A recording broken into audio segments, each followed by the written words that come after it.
നമസ്കാരം പ്രിയപ്പെട്ട പ്രേക്ഷകരെ. ചരിത്രപരമായ രാജ്യസഭാ ഭൂരിപക്ഷത്തിലേക്ക് BJP വളരെ വേഗം അടുക്കുകയാണ്. കേവലം 6 സീറ്റുകൾ മാത്രമുണ്ടെങ്കിൽ രാജ്യസഭയിൽ കേവല ഭൂരിപക്ഷം കിട്ടുന്ന രാഷ്ട്രീയ പാർട്ടിയായി BJP മാറും.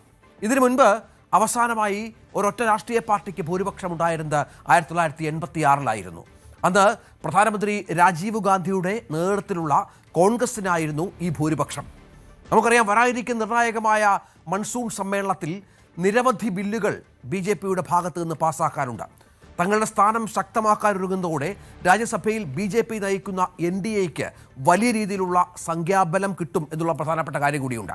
മണ്ഡല പുനർനിർണയം, വനിതാ സംവരണം, ഒരു രാജ്യം ഒരു തെരഞ്ഞെടുപ്പ്, അങ്ങനെ BJPയുടെ പ്രഖ്യാപിത ലക്ഷ്യങ്ങളായ പല കാര്യങ്ങൾ നിറവേറ്റാനുണ്ട്. ഈ നിയമനിർമ്മാണ പരിഷ്കാരങ്ങൾ ഈ സമ്മേളനത്തിൽ കേന്ദ്രം കൊണ്ടുവരുമെന്ന് പ്രതീക്ഷിക്കുമ്പോഴാണ് ഇത്തരത്തിലുള്ള ഒരു മെജോറിറ്റിയിലേക്ക് BJP പോകുന്നത്.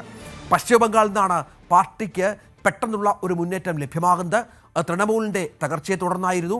അവിടെ 3 രാജ്യസഭാ ഉപതെരഞ്ഞെടുപ്പുകളും 24 നടക്കുകയാണ്. അവിടെ BJP അത് നേടുമെന്ന കാര്യത്തിൽ സംശയമില്ല. കാരണം തൃണമൂൽ അത്രത്തോളം തകർന്നു കഴിഞ്ഞു എന്നുള്ളതാണ് ഏറ്റവും പ്രധാനപ്പെട്ട ഒന്ന്. അതോടെ BJPയുടെ കരുത്ത് 117 ആകും. ഇത് പാർട്ടിയുടെ ചരിത്രത്തിലെ ഏറ്റവും ഉയർന്ന സംഖ്യയായി മാറുന്നൊരു പശ്ചാത്തലം കൂടിയുണ്ട്. ഇതോടെ NDAയുടെ ആകെ സീറ്റുകളുടെ എണ്ണം 152 വർദ്ധിക്കുമെന്നുള്ളതാണ് ഏറ്റവും പ്രധാനപ്പെട്ട ഒന്ന്. അതോടുകൂടി കേവല ഭൂരിപക്ഷത്തിലേക്ക് 6 സീറ്റുകൾ മാത്രം അകലയിലേക്ക് BJP എത്തുന്നൊരു പശ്ചാത്തലമാണ്. അത് വളരെ വേഗം സാധിക്കാൻ പറ്റും എന്നുള്ള വിശ്വാസം തന്നെയാണ് ഇപ്പോൾ BJP കേന്ദ്രങ്ങൾക്കുള്ളത്. നേരത്തെ പറഞ്ഞതുപോലെ 1986-ൽ കോൺഗ്രസിനുണ്ടായിരുന്ന തരത്തിൽ ഏക രാഷ്ട്രീയ കക്ഷിക്ക് ഭൂരിപക്ഷമുണ്ടാകുന്നതിലേക്ക് BJP എത്തുകയാണ്. ഭരണഘടനാ ഭേദഗതികൾ, അതുമായി ബന്ധപ്പെട്ട ബില്ലുകൾ വരുമ്പോൾ അത് പാസ്സാക്കുക എന്ന പ്രഖ്യാപിത ലക്ഷ്യം സർക്കാരിന് ഒരുപക്ഷെ സാധ്യമാകാം രാജ്യസഭയിൽ എന്നാണ് മനസ്സിലാക്കേണ്ടത്. 2 അംഗങ്ങളുടെ പിന്തുണ ആവശ്യമാണ് എന്നത് ഒരു കടമ്പയാണ്. എങ്കിൽ കൂടി ഈ വോട്ടെടുപ്പിൽ പങ്കെടുത്താൽ മാത്രമാണ് ഈ എണ്ണം തികയ്ക്കേണ്ടത് എന്നുള്ളതാണ് ഏറ്റവും പ്രധാനപ്പെട്ട ഒന്ന്. 166 3-2 എന്ന കണക്കിലേക്ക് വരുമ്പോൾ രാജ്യസഭയിൽ NDA മുന്നണിക്ക് വേണ്ടത്. നിർണായകമായ ഭരണഘടനാ നിയമനിർമ്മാണങ്ങൾ മുന്നിലിരിക്കെ അധിക പിന്തുണ എവിടെ നിന്ന് ലഭിക്കും എന്നുള്ളതാണ് പാർട്ടി ഇപ്പോൾ ആലോചിക്കുന്നത്. പ്രധാനമായും ചില കക്ഷികൾ വിട്ടുനിന്നാൽ, പ്രാദേശിക പാർട്ടികൾ അല്ലെങ്കിൽ പ്രാദേശിക പാർട്ടികളുടെ വിഷയാധിഷ്ഠിത പിന്തുണ ലഭിച്ചാൽ അത് സാധ്യമാകുമെന്ന പ്രതീക്ഷയിലാണ് സർക്കാർ ഉള്ളത് എന്നുള്ളതാണ്. അതായത് പ്രധാനപ്പെട്ട പാർട്ടികളായ YSR കോൺഗ്രസ്, DMK, സ്വതന്ത്ര MPമാർ, ഒപ്പം NCPയുടെ ശരത് പവാർ വിഭാഗം എന്നിവയുടെയൊക്കെ തന്ത്രപരമായ പിന്തുണ NDA ഈ വിഷയങ്ങളിൽ ആഗ്രഹിക്കുകയും ചെയ്യുന്നുണ്ട്. എന്താണ് പാർട്ടിയുടെ, മുന്നണിയുടെ, സർക്കാരിൻ്റെ നീക്കം? കാത്തിരുന്നു കാണാം. ആദ്യം തലക്കെട്ടുകൾ. പശ്ചിമേഷ്യയിൽ വഷളായ സാഹചര്യം. ഹോർമുസിൽ UAEയുടെ 2 എണ്ണ ടാങ്കറുകൾ ആക്രമിച്ച ഇറാൻ. ഒരു ഇന്ത്യക്കാരൻ കൊല്ലപ്പെട്ടു, 6 ഇന്ത്യക്കാർക്ക് ഗുരുതര പരിക്ക്.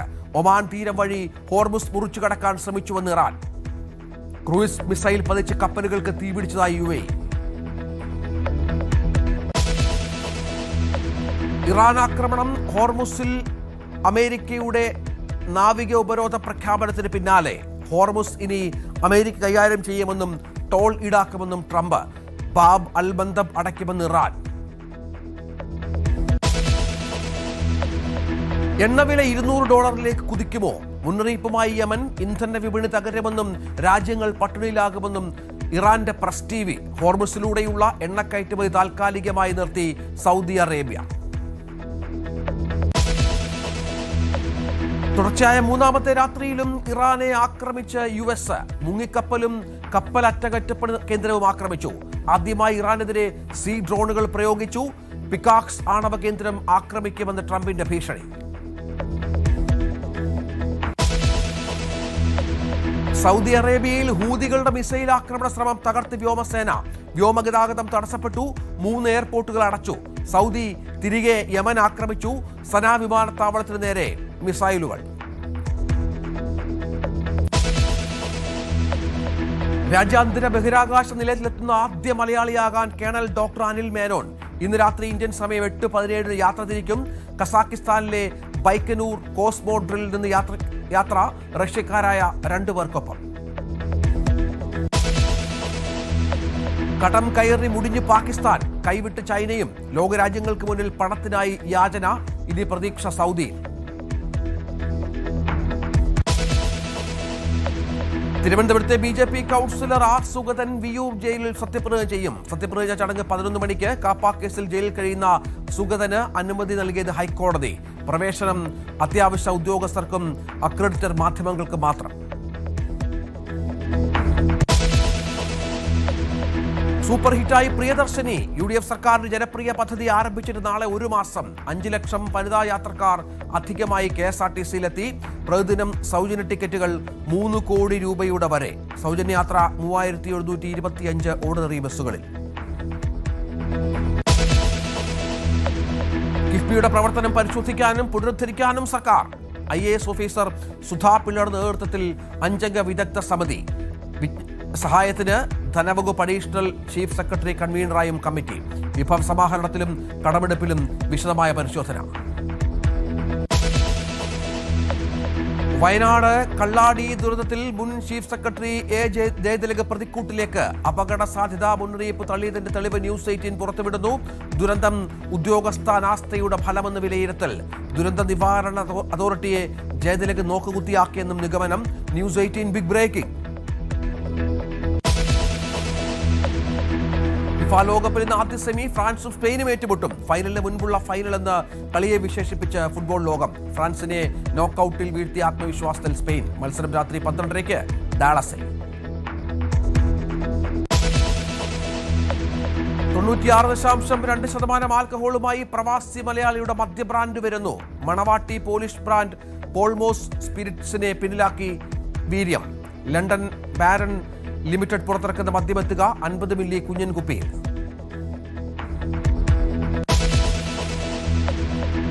വിയറ്റ്നാമിൽ ബോട്ട് മുങ്ങി മരിച്ച കൊട്ടാരക്കര സ്വദേശികളായ ദമ്പതികളുടെ മൃതദേഹങ്ങൾ തിരുവനന്തപുരത്ത് എത്തിച്ചു.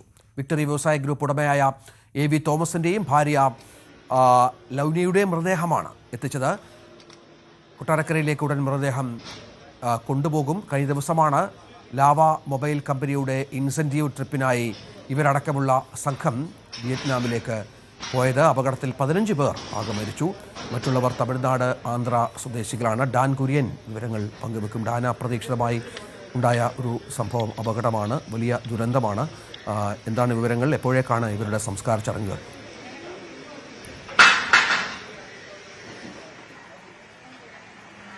രഞ്ജിത്ത്, കഴിഞ്ഞ ശനിയാഴ്ച വിയറ്റ്നാമിലെ ഫൂക്കോക്ക് ദ്വീപിലുണ്ടായ ബോട്ട് മുങ്ങിയുണ്ടായ അപകടത്തിൽ മരണപ്പെട്ട ഇന്ത്യൻ വംശജരിൽ 15 പേരാണ് ആകെ മരണപ്പെട്ടത്. അതിൽ മരണപ്പെട്ട കൊട്ടാരക്കര സ്വദേശികളായ AC തോമസിന്റെയും ഭാര്യ ലൊവേന തോമസിന്റെയും മൃതദേഹങ്ങളാണ് മുംബൈയിൽ നിന്ന് അല്പസമയം മുമ്പ് തിരുവനന്തപുരത്തേക്ക് എത്തിച്ചിരിക്കുന്നത്. ഇവിടെ സംസ്ഥാന സർക്കാരിന് വേണ്ടി മന്ത്രിമാരായ PC വിശ്വനാഥ്, CP ജോൺ, അതോടൊപ്പം കൊടിക്കുന്നിൽ സുരേഷ് MP തുടങ്ങിയവർ ചേർന്ന് മൃതദേഹം ഇപ്പോൾ ഏറ്റുവാങ്ങുകയാണ്. അതിനുശേഷം നോർക്ക റൂട്ട്സിന്റെ നേതൃത്വത്തിലാകും കൊട്ടാരക്കരയിൽ ഇവരുടെ ജന്മസ്ഥലമായ ചന്തമുക്കിലേക്ക് മൃതദേഹങ്ങൾ കൊണ്ടുപോവുക.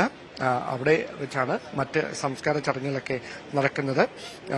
വസതിയിൽ പൊതുദർശനമടക്കം ക്രമീകരിച്ചിട്ടുണ്ട്. കൊട്ടാരക്കര മാർത്തോമ പള്ളിയിലായിരിക്കും സംസ്കാര ചടങ്ങുകൾ നടക്കുക. എന്തായാലും നാടിനെ നടുക്കിയ ദുഃഖത്തിലാഴ്ത്തിയ ഒരു ദുരന്തത്തിന്റെ ബാക്കി പത്രമാണ് AC തോമസും ലൊവേന തോമസും. വളരെ പ്രതീക്ഷയോടെ ഇവിടെ നിന്ന് ഇന്ത്യൻ സംഘത്തിനൊപ്പം അവർ വിയറ്റ്നാമിലേക്ക് വിനോദസഞ്ചാരത്തിന് പോയതായിരുന്നു. അവിടെയാണ് കാറ്റിലും കോളിലും പെട്ട് ഈ ബോട്ട് മുങ്ങുകയും ഏതാണ്ട് 32 ഇന്ത്യൻ വംശജരായിരുന്നു ബോട്ടിലുണ്ടായിരുന്നത്. 4 ജീവനക്കാരും ഉൾപ്പെടെ 36 പേർ, അതിൽ 15 പേർക്കാണ് ജീവൻ നഷ്ടപ്പെട്ടത്. അതിൽ മലയാളികളായ 2 പേർ കൂടി ഉൾപ്പെട്ടു എന്നതാണ് നമ്മുടെ നാടിന് മുഴുവനൊരു ദുഃഖമായി മാറിയത്. ഇപ്പോൾ സംസ്ഥാന സർക്കാരിന് വേണ്ടി മന്ത്രിമാരായ PC Vishnunath, CP John, MP Kodikunnil Suresh ഉൾപ്പെടെയുള്ളവർ ചേർന്ന മൃതദേഹങ്ങൾ ഏറ്റുവാങ്ങിയിരിക്കുന്നു.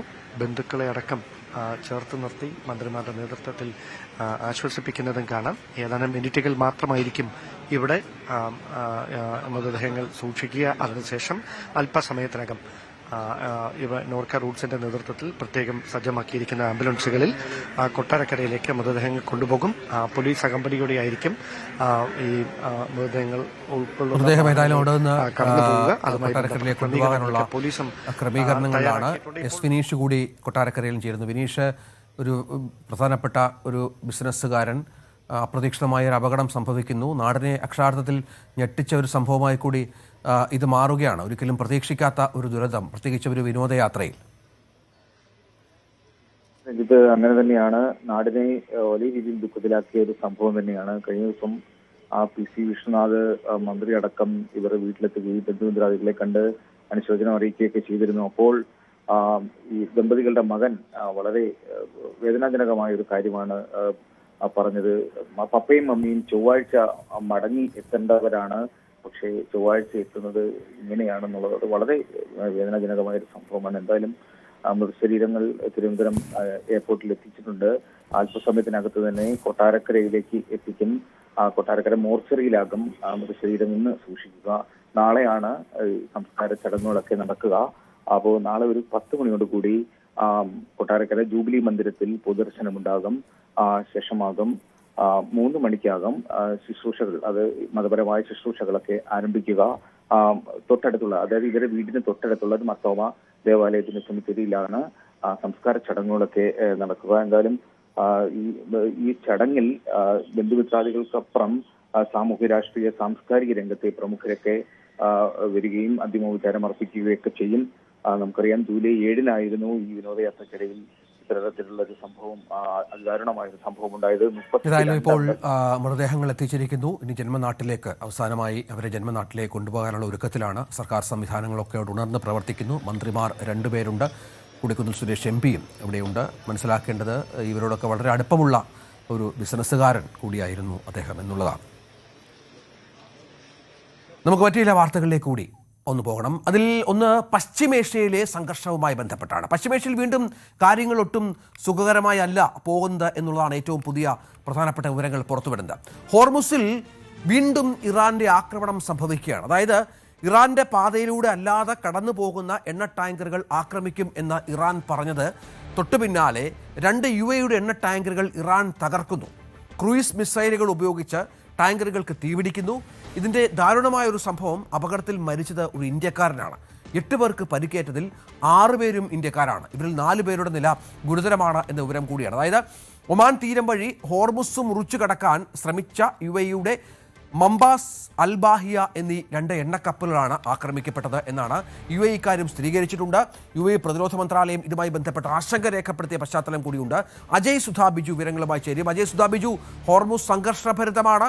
ഇറാൻ നേരത്തെ മുന്നറിയിപ്പ് നൽകിയിട്ടുണ്ട്. പല ആക്രമണങ്ങൾ കപ്പലുകൾക്ക് നേരെ ഉണ്ടായ പശ്ചാത്തലമുണ്ട് ഇറാന്റെ ഭാഗത്ത്. നമുക്കറിയാം, ഹോർമുസ് ഇറാന്റെ ഒരു കേന്ദ്രമാണ്, തന്ത്രപ്രധാനമായ സ്ഥലമാണ്. അവർക്കാണ് അവിടെ നിയന്ത്രണമുള്ളത്. അവരുടെ പാതയല്ലാതെ പോയാൽ അവർ ആക്രമിക്കും. അത് വീണ്ടും വീണ്ടും തെളിയിക്കുകയാണ് ഇറാൻ. തീർച്ചയായിട്ടും ഇപ്പോൾ ഇറാന്റെ ആക്രമണം കാരണം ഹോർമുസ് കടലിടുക്കിലൂടെയുള്ള ഗതാഗതം അത് തീർച്ചയായിട്ടും താറുമാറായിട്ടുണ്ട്. ഇതിനെ തുടർന്ന് ക്രൂഡ് ഓയിലിന്റെ വില കൂടി ഉയർന്ന പശ്ചാത്തലമുണ്ട്. നിലവിൽ $79 ക്രൂഡ് ഓയിലിന്റെ വില എത്തി നിൽക്കുന്നത്. ഇതിനു മുൻപേ വില കുറഞ്ഞപ്പോൾ 65 വരെ എത്തിയതായിരുന്നു. അതാണ് ഇപ്പോൾ ഒറ്റയടിക്ക് പടിപടിയായി ഉയർന്ന് 79 എത്തി നിൽക്കുന്നത്. ഇപ്പോൾ ഇന്ന് പുലർച്ചെയാണ് UAE 2 എണ്ണക്കപ്പലുകൾക്ക് നേരെ ഇറാൻ ശക്തമായിട്ടുള്ള ആക്രമണം നടത്തിയത്. ഇതിൽ മംബാസ അതുപോലെ അൽബാഹിയ എന്ന് പറയുന്ന 2 കൂറ്റൻ എണ്ണ ടാങ്കറുകൾക്ക് തീപിടിക്കുകയുണ്ടായിരുന്നു. ഇത് UAE തന്നെ ഔദ്യോഗികമായി സ്ഥിരീകരിച്ചു. ഈ ആക്രമണത്തിലാണ് ഒരു ഇന്ത്യക്കാരൻ ദാരുണമായി കൊല്ലപ്പെട്ടത്. 8 പേർക്ക് പരിക്കേറ്റിട്ടുണ്ട്. ഇതിൽ 6 പേരും ഇന്ത്യക്കാരാണ്. മറ്റ് 2 യുക്രൈനിയൻ പൗരന്മാർക്കും പരിക്കേറ്റതായിട്ടാണ് UAE പുറത്തുവിടുന്ന വിവരം. 4 ഇന്ത്യക്കാരുടെ നില ഗുരുതരമാണെന്നും UAE അറിയിച്ചിട്ടുണ്ട്. ഇതിനു മുൻപേ കുറച്ച് ദിവസങ്ങൾക്ക് മുൻപെയാണ് ഈ അമേരിക്കൻ ഉപരോധം ഹോർമുസ് കടലിടുക്കിൽ നിലനിന്നിരുന്ന സമയത്ത് US-ന്റെ ആക്രമണത്തിൽ ഒരു കപ്പൽ തകരുകയും അതിൽ 3 ഇന്ത്യക്കാർ അടക്കം കൊല്ലപ്പെടുകയും ചെയ്തത്. ഇപ്പോൾ വീണ്ടും അടുത്ത ഇറാന്റെ ഭാഗത്തു നിന്നാണ് ഒരു ആക്രമണം നടന്നത്. അതിൽ ഒരു ഇന്ത്യക്കാരൻ കൊല്ലപ്പെട്ടു എന്നുള്ള റിപ്പോർട്ടുകളാണ് പുറത്തു വരുന്നത്. മേഖലയിൽ ഇറാൻ അവരുടെ സ്വാധീനം ശക്തമാക്കുകയാണ്. IRGC പുറത്തുവിട്ട ഒരു വാർത്താക്കുറിപ്പ് പ്രകാരം ഈ UAE 2 എണ്ണ ടാങ്കറുകളും അവരുടെ റഡാർ സംവിധാനം ഓഫ് ചെയ്തുകൊണ്ട് ഒമാൻ തീരം വഴി ഹോർമുസ് കടലെടുക്ക് കടക്കാൻ ശ്രമിക്കുകയായിരുന്നു. അപ്പോൾ ഇതിന് IRGC തിരിച്ച് നിരവധി മുന്നറിയിപ്പുകൾ അവർക്ക് നൽകിയിരുന്നു. ഈ മുന്നറിയിപ്പുകൾ അവഗണിച്ചും യാത്ര തുടർന്നത് കാരണമാണ് ഇത്തരമൊരു ആക്രമണം നടത്തിയതെന്നാണ് ഇറാന്റെ ഭാഗത്തു നിന്ന് പുറത്തുവരുന്ന വിശദീകരണം. ഏതായാലും ഇതിനൊരു മറ്റൊരു വശം കൂടിയുണ്ട്. കഴിഞ്ഞ ദിവസമാണ് പ്രസിഡന്റ് ട്രംപ് ഹോർമുസിന്റെ നിയന്ത്രണം പൂർണ്ണമായും ഏറ്റെടുക്കുന്നു എന്നുള്ള പ്രഖ്യാപനം അമേരിക്കയുടെ ഭാഗത്തു നിന്ന് ഉണ്ടാകുന്നത്. നാവിക ഉപരോധം ഏർപ്പെടുത്തുകയാണ്. നേരത്തെ പറഞ്ഞതുപോലെ ഇറാൻ തങ്ങളുടെ ആധിപത്യ പ്രദേശമായി പറഞ്ഞിരുന്ന ഹോർമുസിൽ സുപ്രധാന പ്രഖ്യാപനം ട്രംപ് നടത്തുന്നു. അവിടെ ചുങ്കമടക്കം ഏർപ്പെടുത്തുമെന്നാണ് ട്രംപിന്റെ പ്രഖ്യാപനം. അവിടെ ചെങ്കടലിലും ഇതുമായി ബന്ധപ്പെട്ട് അങ്ങനെ പോർമുഖം തുറക്കുന്ന പശ്ചാത്തലം ഒരുങ്ങുകയാണ്. അമേരിക്ക കൈകാര്യം ചെയ്യും ഹോർമുസ് എന്ന് പറയുമ്പോൾ തിരിച്ച് ബാബ് അൽമന്ദബ് അടയ്ക്കുമെന്ന് ഇറാൻ പറയുന്ന പശ്ചാത്തലവും പ്രധാനമാണ്. അങ്ങനെ ഇന്ധന വിപണി തകരുമെന്ന മുന്നറിയിപ്പ് കൂടി ഇറാന്റെ ഭാഗത്തു നിന്ന് വരുന്നു. രാജ്യങ്ങൾ പട്ടിണിയിലാകുമെന്ന ഇറാന്റെ പ്രസ് TV യുടെ വീഡിയോ പുറത്തു വരുന്നു. എണ്ണവില $200 എത്തും എന്ന് ഒമാൻ മുന്നറിയിപ്പ് നൽകുന്ന സാഹചര്യം ഉണ്ടാവുകയാണ്. അതായത് ചെങ്കടലിലെ അതീവ നിർണായകമായ കപ്പൽപാതയായ ബാബ് അൽമന്ദബ് അടച്ചുപൂട്ടുമെന്നാണ് യമൻ ഭീഷണി ഉയർത്തിയത്. അങ്ങനെ സൗദി അറേബ്യ നടത്തുന്ന വ്യോമാക്രമണങ്ങൾ തുടർന്നാൽ കടുത്ത നടപടിയിലേക്ക് നീങ്ങുമെന്നാണ് ഇറാന്റെ പ്രസ് TV അടക്കം പുറത്തുവിട്ട വീഡിയോയിലൂടെയുള്ള മുന്നറിയിപ്പ്. ഇതിപ്പോൾ പലതരത്തിലുള്ള പ്രശ്നങ്ങൾ ആ മേഖലയിൽ ഉടലെടുത്ത പശ്ചാത്തലം കൂടിയുണ്ട്. ഈ സംഘർഷങ്ങൾ നിരവധിയായി വഷളാകുന്ന സാഹചര്യം ഒരുങ്ങി വരികയാണ്. അവിടെയാണ് ട്രംപിന്റെ പ്രസ്താവന ഉണ്ടാക്കുന്ന പ്രശ്നമുണ്ടാക്കുന്നത്. അജയ്, ഈ ട്രംപ് പറയുന്നത് പോലെ ഹോർമുസിന്റെ നിയന്ത്രണം അവർ ഏറ്റെടുക്കുമെന്ന് പറയുന്നു, അവിടെ ചുങ്കം ഏർപ്പെടുത്തുമെന്ന് പറയുന്നു. അതുമാത്രമല്ല, ചില ആക്രമണങ്ങൾ, ഇവരുടെ പ്രധാനപ്പെട്ട ചില ഡ്രോണുകൾ, കടലിനടിയിലൂടെയൊക്കെ സഞ്ചരിക്കുന്ന ഡ്രോണുകൾ ഇറാന്റെ കപ്പലുകളെ ആക്രമിക്കുന്നു, ഇറാന്റെ ചില മേഖലകൾ തകർക്കുന്ന സാഹചര്യം ഉണ്ടാകുന്നു. അങ്ങനെ ഈ ഇറാന്റെ തന്ത്രത്തിന് മറുപടിയായി ഹോർമുസ് നിയന്ത്രണം ഏറ്റെടുക്കാൻ അമേരിക്ക ശ്രമിച്ചാൽ ഉണ്ടാകുന്ന പ്രശ്നങ്ങൾ അത് ആഗോള വിപണിയെ ബാധിക്കുമെന്ന കാര്യത്തിൽ സംശയമില്ല. തീർച്ചയായിട്ടും. ഇപ്പോൾ ഇറാൻ ഹോർമുസ് കടലിടുക്കിൽ എത്രമാത്രം ആക്രമണം നടത്തുന്നോ അതുപോലെ തന്നെ അമേരിക്കൻ ഉപരോധവും ഇന്ത്യ പോലെയുള്ള ഏഷ്യൻ രാജ്യങ്ങൾക്ക് വലിയ ഭീഷണിയാണ്. ഇതിനു മുൻപേ അമേരിക്കൻ ആക്രമണത്തിൽ 3 ഇന്ത്യക്കാർ അടക്കം കൊല്ലപ്പെട്ടിട്ടുണ്ട്. അത്തരം സാഹചര്യങ്ങളൊക്കെ ഉണ്ടായിട്ടുണ്ട്. ഇപ്പോൾ ഇറാനുമായിട്ട് ഇടയ്ക്ക് വെച്ച് ഒരു ധാരണാപത്രം ഒപ്പിട്ടത് പ്രകാരമാണ് അമേരിക്ക ഹോർമുസ് കടലിടുക്കിൽ തങ്ങളുടെ ഉപരോധം അവസാനിപ്പിച്ചത്. എന്നാൽ അന്ന് തന്നെ ട്രംപ് വ്യക്തമാക്കിയിരുന്നു അമേരിക്കയുടെ യുദ്ധക്കപ്പലുകളും വിമാനങ്ങളും മേഖലയിൽ തുടരുമെന്നുള്ളത്. ഇപ്പോൾ വീണ്ടും ഒരു സംഘർഷം മേഖലയിൽ ഉടലെടുത്തതോടെയാണ് US ഹോർമുസ് കടലിടുക്കിൽ തങ്ങളുടെ ഉപരോധം വീണ്ടും കൊണ്ടുവന്നിട്ടുള്ളത്. ട്രംപാണ് കഴിഞ്ഞ ദിവസം രാത്രി ഇത് സംബന്ധിച്ചുള്ള പ്രഖ്യാപനം നടത്തിയത്. എന്നാൽ ഇത്തവണ മുൻപത്തേതുപോലെ ഒരു ഉപരോധം മാത്രമല്ല അമേരിക്കയുടെ ലക്ഷ്യം. US മേഖലയിലുള്ള എല്ലാ രാജ്യങ്ങൾക്കും സുരക്ഷയൊരുക്കുകയാണെന്നും ഇതുവഴി യാത്ര ചെയ്യുന്ന ഇറാനിയൻ കപ്പലുകൾക്ക് മാത്രമാണ് US-ന്റെ ഭീഷണി ഉള്ളതെന്നും മറ്റ് കപ്പലുകൾക്ക് സ്വതന്ത്രമായി യാത്ര ചെയ്യാൻ അനുമതി നൽകുന്നതിലൂടെ ആ കപ്പലുകളുടെ സുരക്ഷിതത്വം US ഉറപ്പു നൽകുകയാണ്. ഇതിന് പകരമായിട്ട് US-ന് മറ്റ് രാജ്യങ്ങൾ ചുങ്കം നൽകണം എന്നുള്ള ഒരു ആവശ്യം കൂടി ട്രംപ് മുന്നോട്ട് വയ്ക്കുന്നുണ്ട്. ഈ കപ്പലുകളുടെ ആകെ ചെലവിന്റെ 20% തുക US-ന് ചുങ്കം നൽകണം എന്നതാണ് ട്രംപിന്റെ ഇപ്പോഴത്തെ ഒരു പ്രഖ്യാപനം. ഇത് സംബന്ധിച്ച് ട്രംപ് കഴിഞ്ഞ ദിവസം ട്രൂ സോഷ്യലിൽ ഒരു പോസ്റ്റും ഇട്ടിരുന്നു. വൈറ്റ് ഹൗസിൽ പിന്നീട് മാധ്യമങ്ങളെ കണ്ടപ്പോൾ അദ്ദേഹം ഇതേ ആവശ്യം തന്നെ മുന്നോട്ട് വെച്ചിട്ടുമുണ്ട്. അപ്പോൾ US ഉപരോധം മേഖലയിൽ വരുന്നത് മാത്രമല്ല നിലവിൽ ഉള്ള ഒരു ഭീഷണി എന്ന് പറയുന്നത് അമേരിക്ക ഇതിന് പകരമായിട്ട് ഒരു ചുങ്കം ഏർപ്പെടുത്തുന്നതോടെ അത് ഇന്ത്യ അടക്കമുള്ള രാജ്യങ്ങൾക്ക് ഒരു അധിക ബാധ്യത കൂടി വരുത്തി വെക്കുകയാണ്. തീർച്ചയായും ഈ അമേരിക്ക ഹോർമുസിന്റെ നിയന്ത്രണം പൂർണ്ണമായും ഏറ്റെടുക്കും എന്നും മറ്റുമാണ് അവരുടെ അവകാശവാദം. പക്ഷേ വളരെ തന്ത്രപ്രധാനമായ ഇറാന്റെ കുറച്ചുകൂടി നിയന്ത്രണത്തിലുള്ള ഒരു മേഖലയാണ് ഹോർമുസ്. ലോകത്തെ ചരക്ക് നീക്കത്തിന്റെ ഭൂരിഭാഗവും കടന്നു പോകുന്ന ഒരു പ്രദേശം കൂടിയാണ്. അതായത് ഗൾഫ് രാജ്യങ്ങൾക്കായാലും അവരുടെ എണ്ണയടക്കമുള്ള നിർണായകമായ കാര്യങ്ങൾ മറ്റ് രാജ്യങ്ങളിലേക്ക് എത്തിക്കാനുള്ള കുവൈറ്റും ബഹ്റിനും ഖത്തറും UAE-യും ഒക്കെ ആശ്രയിക്കുന്ന ഒരു സമുദ്രപാതയാണ്. ഇത് എത്രത്തോളം അമേരിക്കയ്ക്ക് നിയന്ത്രിക്കാൻ സാധിക്കും എന്നുള്ളതാണ് ഏറ്റവും പ്രധാനപ്പെട്ട കാര്യം. പേർഷ്യൻ ഉൾക്കടലിൻ്റെ തെക്കു പടിഞ്ഞാറൻ തീരത്തുള്ള കുവൈറ്റ്, ബഹ്റിൻ, ഖത്തർ, UAE എന്നീ അറബി രാജ്യങ്ങൾക്ക് പുറം ലോകത്തേക്കുള്ള സമുദ്രപാതയാണ് ഹോർമുസ് കടലിടുക്ക്. ഒരു വശത്ത് ഇറാനും മറുവശത്ത് ഒമാനുമാണ് ഇതിൻ്റെ പ്രധാനപ്പെട്ട കേന്ദ്രങ്ങളായി ഉള്ളത്. പലപ്പോഴും ഇറാനും ഒമാനും ചേർന്നാണ് നിയന്ത്രണവും മറ്റും ഈ ഹോർമുസുമായി ബന്ധപ്പെട്ടുണ്ടാകുന്നത് എന്നുള്ളതാണ്. ഈ രാജ്യങ്ങൾക്ക് എണ്ണയും വാതകവും വിൽക്കുന്നതിന് മാത്രമല്ല ഭക്ഷണമടക്കമുള്ള നിത്യോപയോഗ വസ്തുക്കൾ ഇറക്കുമതി ചെയ്യണമെങ്കിലും ഈ കടലിടുക്ക് വേണം എന്നുള്ളതാണ് ഏറ്റവും പ്രധാനപ്പെട്ട ഒന്ന്. അതിൻ്റെ ഓഫ്ലൈൻ ഗ്രാഫിക്സ് കാർഡ് വളരെ പ്രധാനമായും ഇത്തരം കാര്യങ്ങൾ നമ്മളോട് കാണിക്കുന്നുണ്ട്. സൗദി അറേബ്യയ്ക്ക് ഈ വഴി അടഞ്ഞാൽ ഒരുപക്ഷെ ചെങ്കടൽ വഴി വ്യാപാരം നടത്താനാവും എന്നുള്ളതാണ് ഇറാന്റെ സ്വർണ്ണായുധം എന്നൊക്കെ വിശേഷിപ്പിക്കപ്പെടുന്ന ഈ പാതയുമായി ബന്ധപ്പെട്ട് എടുത്തു കാണിക്കാനുള്ളത്. പക്ഷേ അതുവഴി ആര് യാത്ര ചെയ്യണമെന്ന് തീരുമാനിക്കാൻ ഇപ്പോഴും ഇറാനാകും എന്നുള്ളതാണ് നിർണായകമായ ഈ കാര്യം. മുഖാമുഖം പൊരുതാനൊക്കെ US പട്ടാളം തയ്യാറാവുകയും ഇറാനെ പൂർണ്ണമായും തകർക്കാൻ സാധിക്കുകയും അവരുടെ കപ്പൽപ്പടയടക്കം ഇല്ലാതാക്കാൻ സാധിക്കുകയും ചെയ്താൽ മാത്രമാണ് ഹോർമുസിന്റെ നിയന്ത്രണം അമേരിക്കയ്ക്ക് ഏറ്റെടുക്കാൻ സാധിക്കുക. അല്ലാതെ ഈ പറയുന്ന പോലെ വളരെ വേഗമൊന്നും ഹോർമുസിൽ അമേരിക്കയ്ക്ക് ആധിപത്യം സ്ഥാപിക്കാൻ കഴിയില്ല. അതാണ് ഇറാന്റെ സ്വർണ്ണായുധം എന്ന് വിദഗ്ധർ ഇതിനെ വിശേഷിപ്പിക്കുന്നത്. അതിൻ്റെ പ്രത്യേകത ഭൂമിശാസ്ത്രപരമായ അവരുടെ മേധാവിത്വം ഇറാനുമായി ബന്ധപ്പെട്ട് നേരത്തെ പറഞ്ഞതുപോലെയുള്ള തൊട്ടടുത്തുള്ള രാജ്യം, ഒമാന്റെ പിന്തുണ ഇതുമായി ബന്ധപ്പെട്ട് പേർഷ്യൻ ഗൾഫിനെ അറബിക്കടലുമായി ബന്ധിപ്പിക്കുന്ന ഇടുങ്ങിയ ജലപാതയുടെ വടക്കൻ തീരം പൂർണ്ണമായും ഇറാൻ നിയന്ത്രണത്തിലാണ്. തന്ത്രപ്രധാനമായ ചില ദ്വീപുകൾ ഇവിടെ ഇറാന്റെ പക്കലുണ്ട്. ലോകത്ത് കടൽമാർഗം കടന്നുപോകുന്ന അസംസ്കൃത എണ്ണയുടെ ഏകദേശം 25% ഇതിലൂടെയാണ്. അപ്പോൾ ഇറാനെ ആശ്രയിക്കേണ്ടി വരും രാജ്യങ്ങൾക്ക് എന്നുള്ളത് പ്രധാനമാണ്.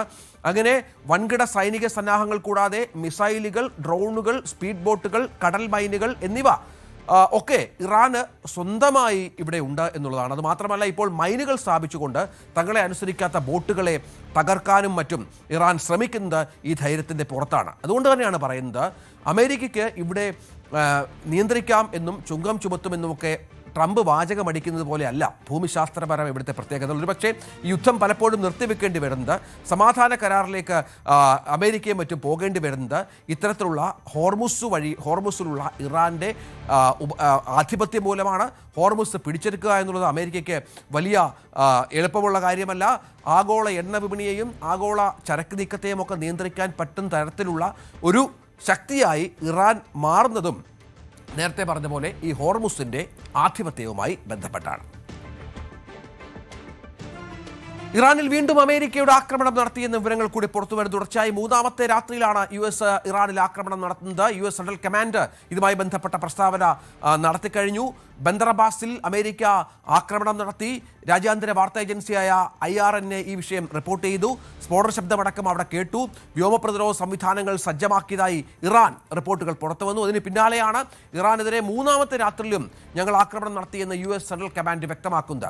അജയ് സുധ ബിജു, മൂന്നാമത്തെ രാത്രിയിലും ആക്രമിക്കുകയാണ്. കഴിഞ്ഞ ആക്രമണം അമേരിക്കയുടേതല്ല എന്നൊക്കെ പറഞ്ഞെങ്കിൽ പോലും പിന്നീട് അത് വ്യക്തമാകുന്ന പശ്ചാത്തലമൊക്കെ ഉണ്ടായിരുന്നു. വലിയ നാശനഷ്ടം ഇറാൻ ഉണ്ടാക്കാൻ സാധിക്കുന്നുണ്ടോ അമേരിക്കയ്ക്ക്? അമേരിക്ക ഇറാന്റെ കൂടുതൽ മേഖലകളിലേക്ക് നിലവിൽ ആക്രമണം കടുപ്പിച്ചിട്ടുള്ള ഒരു കാഴ്ചയാണ് കാണാൻ സാധിച്ചിട്ടുള്ളത്. മുൻപ് തെക്കൻ നഗരങ്ങളിലായിരുന്നു US ആക്രമണം നടത്തിയതെങ്കിൽ ഇപ്പോൾ കൂടുതൽ മേഖലകൾ കേന്ദ്രീകരിച്ച് ഈ ആക്രമണം വ്യാപിപ്പിച്ചിട്ടുണ്ട് എന്ന് നമുക്ക് മനസ്സിലാക്കാം. ഇറാന്റെ തെക്കൻ ബുഷഹർ പ്രവിശ്യയിലുള്ള ജാം ബുഷഹർ, അതുപോലെ കങ്കൻ എന്നീ പ്രവിശ്യകൾ ആക്രമണം നടന്നിട്ടുണ്ട്.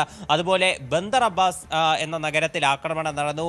അതുപോലെ ഒമീദിയ എന്ന് പറയുന്ന ഇറാനിയൻ നഗരത്തിൽ നടന്ന ആക്രമണത്തിൽ 4 പേർക്ക് പരിക്കേറ്റതായിട്ടും റിപ്പോർട്ടുകളുണ്ട്. ഖേഷം, അതുപോലെ തന്നെ അബു മൗസ, കിഷ് എന്നീ ദ്വീപുകൾ കേന്ദ്രീകരിച്ചും നിരവധി സ്ഫോടനങ്ങൾ റിപ്പോർട്ട് ചെയ്ത ഒരു സാഹചര്യമുണ്ട്. കൊണാർക്ക്, അതുപോലെ ചബഹർ എന്നീ നഗരങ്ങളിലും നിലവിൽ നിരവധി സ്ഫോടനങ്ങളാണ് റിപ്പോർട്ട് ചെയ്തത്. അപ്പോൾ ഇത്തരത്തിൽ പല മേഖലകൾ കേന്ദ്രീകരിച്ച് പല പ്രവിശ്യകളിലൂടെ ഉടനീളം US ആക്രമണം നടത്തിയിട്ടുണ്ട്. ഈ ആക്രമണം നിലവിൽ അവസാനിപ്പിച്ചതായിട്ടാണ് US വ്യക്തമാക്കുന്നത്. US സെൻട്രൽ കമാൻഡിന്റെ ഭാഗത്ത് നിന്ന് ഒരു പോസ്റ്റ് വന്നിട്ടുണ്ട്. ഈ പോസ്റ്റിൽ അവർ നിലവിൽ താൽക്കാലികമായി ഈ ആക്രമണങ്ങൾ അവസാനിപ്പിക്കുന്നു. ഇതിലൂടെ ഇറാന്റെ കോസ്റ്റൽ റഡാർ സംവിധാനങ്ങളും മിസൈൽ നിർമ്മാണ കേന്ദ്രങ്ങളും മറ്റ് സ്റ്റോറേജ് ഫെസിലിറ്റികളും അതുപോലെ തുറമുഖങ്ങളിലെ മറ്റ് സംവിധാനങ്ങൾ, കപ്പലുകൾ എന്നിവയ്ക്കുൾപ്പെടെ നാശം വരുത്തിയതായിട്ടാണ് US സെൻട്രൽ കമാൻഡ് വ്യക്തമാക്കുന്നത്. അതുമാത്രമല്ല, അമേരിക്കയുടെ ഏറ്റവും പുതിയ അത്യാധുനികമായിട്ടുള്ള ഡ്രോണുകൾ വഴിയും ഇറാന് നേരെ ആക്രമണം നടത്തി. ഇതിന്റെ ദൃശ്യങ്ങളടക്കം US പുറത്തുവിട്ടിട്ടുണ്ട്. അതാണ് സാഹചര്യം. ഏതായാലും ഇത്തവണ അമേരിക്ക രണ്ടും കൽപ്പിച്ചാണ് എന്നുള്ള വിവരങ്ങൾ കൂടിയാണ് പുറത്തു വരുന്നത്. ഇറാന്റെ സൈനിക ശേഷി തകർക്കാൻ US സെൻട്രൽ കമാൻഡ് ശക്തമായ വ്യോമാക്രമണ പരമ്പരകൾ നടത്തി വരുന്നു എന്നുള്ളതാണ്. അതായത് പേർഷ്യൻ ഗൾഫ് മേഖലയിൽ വൻതോതിലുള്ള US വ്യോമസേന നീക്കങ്ങളാണ് ഇപ്പോൾ നടക്കുന്നത്. US വ്യോമസേനയുടെ അത്യാധുനിക മെഗാ ഇന്ധന ടാങ്കർ വിമാനങ്ങൾ പലതും ട്രാൻസ്പോണ്ടറുകൾ ഓഫാക്കാതെ പേർഷ്യൻ ഗൾഫിന് മുകളിൽ തന്ത്രപ്രധാനമായ രീതിയിൽ ഇപ്പോൾ വട്ടമിട്ട് പറക്കുന്നുവെന്നാണ് റിപ്പോർട്ടുകൾ. ബോയിങ് KC-46A പെഗാസസ് പോലെ US വ്യോമസേനയുടെ ഏറ്റവും പുതിയതും ആധുനികവുമായ വായുവിൽ വെച്ച് ഇന്ധനം നിറയ്ക്കുന്ന ടാങ്കർ വിമാനങ്ങൾ ഉൾപ്പെടെ സൈനിക താവളമായ അൽ ഉദൈദിൽ നിന്ന് പറന്നുയർന്നിരിക്കുന്നു എന്നാണ് റിപ്പോർട്ട്. അതായത് ഇറാനെ പൂർണ്ണമായും തകർക്കുക, നേരത്തെ പറഞ്ഞതുപോലെ വാചകമടി മാത്രമല്ല, ശക്തമായ ആക്രമണ പരമ്പരകൾ തങ്ങളുടെ അത്യാധുനിക സംവിധാനങ്ങൾ ഉപയോഗിച്ച് നടത്തുക എന്ന ലക്ഷ്യം അമേരിക്കയ്ക്കുണ്ട് എന്നാണ് മനസ്സിലാക്കേണ്ടത്. ഇറാനിലെ വിവിധ സൈനിക താവളങ്ങളെയും ഒപ്പം ഇതുമായി ബന്ധപ്പെട്ടുള്ള നിരവധിയായ കാര്യങ്ങളിൽ അമേരിക്ക വലിയ തോതിലുള്ള IRGC കേന്ദ്രങ്ങൾ ലക്ഷ്യമിട്ട് ഫ്ലൈറ്റിംഗ് US-ന്റെ ആക്രമണമുണ്ടാകുന്നു. US F-16 ഫൈറ്റിംഗ് ഫാൽക്കൺ ഉൾപ്പെടെയുള്ള യുദ്ധവിമാനങ്ങൾക്ക് ഇതുമായി ബന്ധപ്പെട്ട താവളങ്ങളിൽ മടങ്ങിയെത്തുന്നു. അത്തരത്തിലുള്ള നിരവധി കാര്യങ്ങൾ ഇപ്പോൾ പുറത്തു വരികയാണ്. യുദ്ധവിമാനങ്ങളൊക്കെ ആധുനിക സംവിധാനങ്ങൾ ഉപയോഗിച്ചുകൊണ്ട് തന്നെയാണ് ഇപ്പോൾ മുന്നോട്ട് പോകുന്നത്. പേർഷ്യൻ ഗൾഫിൽ വലിയൊരു സൈന്യ നീക്കത്തിന് അമേരിക്ക കളമൊരുക്കി കഴിഞ്ഞു എന്നതിൻ്റെ പ്രത്യക്ഷ തെളിവ് കൂടിയായി ഈ വ്യോമയാനങ്ങളുടെ തന്ത്രപരമായ വിന്യാസത്തെ ലോകരാജ്യങ്ങൾ നോക്കിക്കാണുന്നുണ്ട്. യുദ്ധവിദഗ്ധരുമൊക്കെ ഇതുമായി ബന്ധപ്പെട്ട് ചില കാര്യങ്ങൾ പറയുന്നുമുണ്ട്. ഇതിനിടയിലാണ് ഹംഷഹരി തയ്യാറാക്കിയ ഒരു ഇൻഫോഗ്രാഫിക്സ് പ്രധാനമായി മാറുന്നത്. കഴിഞ്ഞ ദിവസമാണ് ടെഹ്റാൻ നഗരസഭയുടെ ഉടമസ്ഥതയിലുള്ള ഹംഷഹരി എന്ന തീവ്ര യാഥാസ്ഥിക പത്രം ഒരു ഗ്രാഫിക്സ് ടീം പ്രസിദ്ധീകരിച്ചത്. അതായത് ആരെയൊക്കെയാണ് ഇറാൻ ശത്രുപക്ഷത്ത് കാണുന്നത്, ആരെയൊക്കെയാണ് വധിക്കേണ്ടത്. അതിൽ പ്രധാനി മറ്റാരുമല്ല, പ്രസിഡന്റ് ഡൊണാൾഡ് ട്രംപ് തന്നെയാണ്, അമേരിക്കൻ പ്രസിഡന്റ്. ഈ പട്ടിക ഈ ബന്ധം കൂടുതൽ വഷളാക്കി. രണ്ടാമത്തെ ആൾ ബെഞ്ചമിൻ നെതന്യാഹുവാണ്, ഇസ്രായേലിൻ്റെ പ്രധാനമന്ത്രി. മൂന്നാമത്തെ ആൾ മറ്റാരുമല്ല, കെയർ സ്റ്റാർമറാണ് യു കെയുടെ പ്രധാനമന്ത്രി. മറ്റാൾ ഇമാനുവൽ മാക്രോൺ, ഫ്രഞ്ച് പ്രസിഡന്റ്. ഇവരൊക്കെയാണ് പ്രധാനമായും ലോക രാജ്യത്തെ. ജോർജിയ മെലോണിയും ഇറാൻ്റെ ഹിറ്റ് ലിസ്റ്റിലുള്ള ഒരാളായി മാറുകയാണ്. ഇവർ മാത്രമല്ല, ഈ 4 പ്രധാനപ്പെട്ട രാജ്യത്തലവന്മാർ മാത്രമല്ല, US വിദേശകാര്യ സെക്രട്ടറി മാർക്കോ റൂബിയോ, പ്രതിരോധ secretary Pete Hegseth, CENTCOM commander Brad Cooper, ഇസ്രായേലിലെ US ambassador Mike Huckabee, Israel പ്രതിരോധ മന്ത്രി ഇസ്രായേൽ കാറ്റ്സ്, വിദേശമന്ത്രി ഗദിയോൺ സാർ, IDF മേധാവി സമീർ, ഫ്രഞ്ച് പ്രസിഡന്റ് നേരത്തെ പറഞ്ഞ ഇമാനുവൽ മാക്രോൺ അടക്കമുള്ള പ്രധാനപ്പെട്ട ആളുകൾ തങ്ങളുടെ ഹിറ്റ് ലിസ്റ്റിലുണ്ടെന്നും ഇവരെ വധിക്കുമെന്നും ഇറാൻ പ്രഖ്യാപിച്ച പശ്ചാത്തലം, അവർ ഔദ്യോഗിക മാധ്യമം പ്രഖ്യാപിച്ച പശ്ചാത്തലം അമേരിക്കൻ ആക്രമണങ്ങളുടെ തീവ്രത കൂട്ടിയിട്ടുണ്ട്. യുദ്ധത്തിൽ നേരിട്ട് പങ്കില്ലാത്ത 4 യൂറോപ്യൻ നേതാക്കളെ കൂടി ഉൾപ്പെടുത്തിയത് പാശ്ചാത്യ ലോകത്തോട് ഇറാനുള്ള വലിയ തോതിലുള്ള ശത്രുതയുടെ ലക്ഷണമായാണ് ഇപ്പോൾ പുറത്തുവരുന്നത്. ഏതായാലും നമുക്കറിയാം, വിലാപയാത്രയ്ക്കിടെ ഈ നേതാക്കൾക്കെതിരെ മുദ്രാവാക്യങ്ങൾ ഉയർന്നിരുന്നു. ഇവരെ പ്രതീകാത്മകമായി ശവമഞ്ചവും മറ്റും ഒരുക്കിയ പശ്ചാത്തലമുണ്ടായിരുന്നു. അങ്ങനെ സുരക്ഷാ ഭീഷണിയെ തുടർന്ന് ട്രംപ് യാത്രാ വിമാനം മാറുന്ന സാഹചര്യമൊക്കെ ലോകമേറെ കൗതുകത്തോടു കൂടിയാണ് വീക്ഷിച്ചത്. അങ്ങനെ ഇറാന്റെ ഹിറ്റ് ലിസ്റ്റിലുള്ള ലോക നേതാക്കളുടെ എണ്ണം 13 എന്നുള്ളതാണ് ഏറ്റവും പ്രധാനമായ ഒരു കണക്ക്. സൗദി അറേബ്യയിൽ ഇതിനിടെ ഹൂതികളുടെ മിസൈൽ ആക്രമണ ശ്രമമുണ്ടായി എന്നുള്ള വിവരങ്ങൾ കൂടി പുറത്തു വരുന്നുണ്ട്. സൗദി മിസൈൽ ആക്രമണ ശ്രമം വ്യോമസേന തകർത്തു എന്നുള്ള വിവരമുണ്ട്. വ്യോമഗതാഗതം പക്ഷേ തടസ്സപ്പെട്ടു. 3 എയർപോർട്ടുകൾ അടച്ചു. സൗദി തിരികെ യമൻ ആക്രമിച്ചു. സന വിമാനത്താവളത്തിന് നേരെയാണ് ഈ ആക്രമണം ഉണ്ടായത്. അങ്ങനെ സൗദിയുടെ തെക്കൻ അതിർത്തി മേഖലകൾ ലക്ഷ്യമിട്ടാണ് യമനിലെ ഹൂതി വിമതർ ബലിസ്റ്റിക് മിസൈലുകൾ തൊടുത്തുവിട്ടു എന്നുള്ള വാർത്തകൾ പുറത്തു വരുന്നത്. അജയ്, സൗദിയിലും അസ്വസ്ഥതകളാണ്. ഒരു ഭാഗത്ത് ഇറാന്റെ പ്രശ്നം, മറുഭാഗത്ത് യമനിൽ നിന്നുള്ള ഹൂതികളുടെ പ്രശ്നം. അങ്ങനെ സൗദിയുടെ വിമാനത്താവളങ്ങൾ പോലും അടച്ചിടേണ്ട അവസ്ഥയിലേക്ക് വരികയാണ്. ഇറാന്റെ ഒരു സഖ്യകക്ഷികൾ തന്നെയാണ് യമനിലുള്ള ഹൂതി വിഭാഗക്കാർ എന്ന് പറയുന്നത്. കഴിഞ്ഞ ദിവസമാണ് ഇവർ സൗദിക്ക് നേരെ ശക്തമായിട്ടുള്ള മിസൈൽ ആക്രമണം നടത്തിയത്. ഇതിന്റെ ഭാഗമായിട്ട് അവിടെ വ്യോമഗതാഗതം ഉൾപ്പെടെ തടസ്സപ്പെടുന്ന അവസ്ഥയുണ്ടായിരുന്നു. എന്നാൽ ഇപ്പോൾ സൗദി അറേബ്യ തിരിച്ചടിക്കുന്നു എന്നുള്ള ഒരു വാർത്തകളാണ് പുറത്തു വരുന്നത്. സന വിമാനത്താവളത്തിൽ ഇതുമായി ബന്ധപ്പെട്ട നിരവധി സ്ഫോടനങ്ങൾ റിപ്പോർട്ട് ചെയ്തിട്ടുണ്ട്. ഇതിന്റെ ദൃശ്യങ്ങളടക്കം പുറത്തു വന്നു. ഇതിനെ തുടർന്ന് അവിടെയും വ്യോമഗതാഗതം തടസ്സപ്പെട്ടു എന്നുള്ള റിപ്പോർട്ടുകളാണ്. നിരവധി സ്ഫോടന പരമ്പര തന്നെയാണ് സന വിമാനത്താവളത്തിനോടനുബന്ധിച്ച് റിപ്പോർട്ട് ചെയ്തിട്ടുള്ളത്. ഇതിനെ തുടർന്ന് ഹൂതികളുടെ ഭാഗത്ത് നിന്ന് ഒരു വലിയ ഭീഷണി തന്നെ പുറത്തു വരുന്നുണ്ട്. അവർ പറയുന്നത് ഇത്തരത്തിൽ ആക്രമണം തുടർന്നു കഴിഞ്ഞാൽ ബാബൽ മാൻഡേബ് എന്ന് പറയുന്ന കടലെടുക്ക് തങ്ങൾ അടയ്ക്കും എന്നുള്ള ഒരു ഭീഷണിയാണ്. ലോകത്തിന്റെ മൊത്തം എണ്ണ ഗതാഗതത്തിന്റെ ഏതാണ്ട് 30% കടന്നു പോകുന്ന മേഖലയാണിത്. യൂറോപ്യൻ രാജ്യങ്ങളെ പ്രധാനമായിട്ടും അറബിക്കടൽ ഉൾപ്പെടെയുള്ള മേഖലകളുമായി ബന്ധിപ്പിക്കുന്ന ഒരു പാതയാണ്. എണ്ണ ഗതാഗതം പ്രധാനമായി നടക്കുന്നു. സൗദി അറേബ്യയുടേത് ഉൾപ്പെടെയുള്ള കയറ്റുമതികൾ ബാബൽ മാൻഡേബ് വഴി നടക്കുന്നുണ്ട്. അപ്പോൾ ഈ പാത കൂടി അടയ്ക്കുമെന്നും അതിനെ തുടർന്ന് ക്രൂഡ് ഓയിൽ വില ഏതാണ്ട് $200 പെർ ബാരൽ എന്നുള്ള നിലവാരത്തിലേക്ക് ഉയർത്താൻ തങ്ങൾക്ക് ആകുമെന്നും ആണ് യമന്റെ ഒരു പുതിയ ഭീഷണി എന്ന് പറയുന്നത്. ഇത് സൗദി അറേബ്യയുടെ ആക്രമണത്തെ തുടർന്നാണ് ഇത്ര വലിയൊരു പ്രകോപനം യമൻ മുന്നോട്ട് വെച്ചിരിക്കുന്നത്. തീർച്ചയായിട്ടും അത്തരം കടുങ്കയിലേക്കൊന്നും അവർ കടന്നിട്ടില്ല. എന്നാൽ ആ ഭീഷണി ഇപ്പോഴും നിലനിൽക്കുന്നുണ്ട്. തീർച്ചയായും. ഇതിനിടയിൽ അമേരിക്ക തുടർച്ചയായി അവകാശപ്പെടുന്നത് അമേരിക്കയും ഇറാനും തമ്മിലുള്ള ഈ സൈനിക നീക്കങ്ങൾക്കിടയിൽ ഇറാന്റെ സൈനിക കാര്യങ്ങൾ പൂർണ്ണമായും ഇല്ലാതാക്കി എന്ന് മറ്റുമാണ്. പക്ഷേ ഈ കാര്യങ്ങൾ ചോദ്യം ചെയ്യപ്പെടുകയാണ്, അമേരിക്കയുടെ അവകാശവാദം. മറ്റൊന്നുമല്ല, ഇറാന്റെ ആണവ സൈനിക ശേഷികൾ പൂർണ്ണമായും തകർക്കപ്പെട്ടുവെന്ന് നിരവധി തവണ ട്രംപ് നടത്തിയ ആവർത്തിച്ചുള്ള പ്രഖ്യാപനങ്ങളുടെ ഒരു സത്യാവസ്ഥയാണ് ഇപ്പോൾ ചോദ്യം ചെയ്യപ്പെടുന്നത്. നമുക്ക് മനസ്സിലാക്കേണ്ടത്, പ്രത്യേകിച്ചും ഇതുമായി ബന്ധപ്പെട്ട് പഠനം നടത്തിയവരൊക്കെ പറയുന്നത്, ഇറാന്റെ ഒരു കരുത്ത് എന്ന് പറയുന്നത് വിവിധ ഭൂഗർഭ കേന്ദ്രങ്ങളിൽ അതിവേഗം ഇവർ പുനർനിർമ്മാണം നടത്താനുള്ള ഒരു കപ്പാസിറ്റിയാണ്. ഇതിൻ്റെ പുതിയ ഉപഗ്രഹ ചിത്രങ്ങളും മറ്റും പുറത്തു വന്നത് പ്രധാനപ്പെട്ട ഒരു സാഹചര്യമുണ്ട്. ഇറാന്റെ പക്കൽ ഇനി ഒന്നും അവശേഷിക്കുന്നില്ല എന്ന് പറയുമ്പോഴും ഇറാൻ പലപ്പോഴും പ്രത്യാക്രമണങ്ങൾ നടത്തുന്നു, ഗൾഫ് രാജ്യങ്ങളെ ആക്രമിക്കുന്നു, അമേരിക്കയുടെ സൈനിക കേന്ദ്രങ്ങൾക്ക് നേരെ മിസൈലുകൾ പ്രയോഗിക്കുന്നു. അങ്ങനെ നിരവധി രഹസ്യ താവളങ്ങൾ ഇനിയും പുറത്തു വരാനുണ്ട് ഇറാനുമായി ബന്ധപ്പെട്ട് എന്നുള്ളതാണ് ഇപ്പോൾ മനസ്സിലാക്കേണ്ട ഒരു വിവരം. പൂർണ്ണമായും ഇല്ലാതാക്കിയെന്നുള്ള US ഭരണകൂടത്തിൻ്റെ ആവർത്തിച്ചുള്ള പ്രഖ്യാപനങ്ങൾ വെറും തന്ത്രപരമായ പ്രചാരണങ്ങൾ മാത്രമായിരുന്നു എന്നാണ് ഒരു വിലയിരുത്തൽ വരുന്നത്. പരമ്പരാഗതമായ സൈനിക കേന്ദ്രങ്ങൾക്കപ്പുറം മലനിരകൾ തുറന്ന് നിർമ്മിച്ച അതിശക്തമായ ബങ്കറുകളും ഭൂഗർഭ അറകളും ഇറാന്റെ പക്കൽ ഇനിയുമേറെയുണ്ട് എന്നാണ് പ്രതിരോധ വിദഗ്ധർ ചൂണ്ടിക്കാണിക്കുന്നത്. ഈ കോട്ടകളാണ് പശ്ചിമേഷ്യയിൽ അമേരിക്കയെയും ഇസ്രായേലിനെയും ഒരുപോലെ പ്രതിരോധത്തിലാക്കുന്നത്, ഇറാന്റെ കരുത്ത് വർദ്ധിപ്പിക്കുന്നത്. അങ്ങനെ 100-150 ആക്രമണങ്ങൾ ഇറാന് നേരെ ഒരു ദിവസം നടത്തിയാൽ പോലും പൂർവാധികം ശക്തിയോടെ അവർക്ക് തിരിച്ചടിക്കാൻ സാധിക്കുന്നതും ഈ കരുത്തുകൊണ്ടാണ്.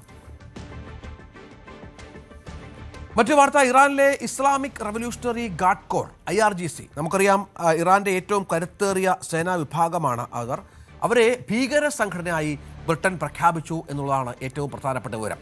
UK ആഭ്യന്തര സെക്രട്ടറി ഷബാന മഹമ്മൂദ് ഈ പ്രഖ്യാപനം നടത്തുകയുണ്ടായി. ഇതോടെ ബ്രിട്ടനിൽ IRGCയെ പിന്തുണയ്ക്കുന്നതും സഹായിക്കുന്നതും ക്രിമിനൽ കുറ്റമായി മാറും എന്നുള്ളതാണ് ഏറ്റവും പ്രധാനപ്പെട്ട ഒന്ന്.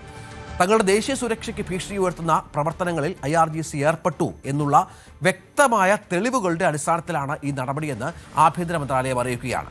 ബ്രിട്ടനിലെ യഹൂദ വിരുദ്ധ ആക്രമണങ്ങൾ, ഒപ്പം UK, അമേരിക്ക, യൂറോപ്യൻ ഇതുമായി ബന്ധപ്പെട്ട് അവർ വലിയ കുറ്റമായി കാണുന്നുണ്ട്. അത് മാത്രമല്ല, നേരത്തെ America, European union, Canada, Australia, Saudi Arabia, Bahrain, Israel എന്നീ രാജ്യങ്ങളും ഈ IRGCയെ ഭീകര സംഘടനയായി പ്രഖ്യാപിച്ചിരുന്നു. നിരവധി രാഷ്ട്രീയ ചർച്ചകൾക്കൊടുവിലാണ് ഈ സുപ്രധാനമായ തീരുമാനത്തിലേക്ക് ബ്രിട്ടൻ എത്തിയതെന്നാണ് മനസ്സിലാക്കേണ്ടത്.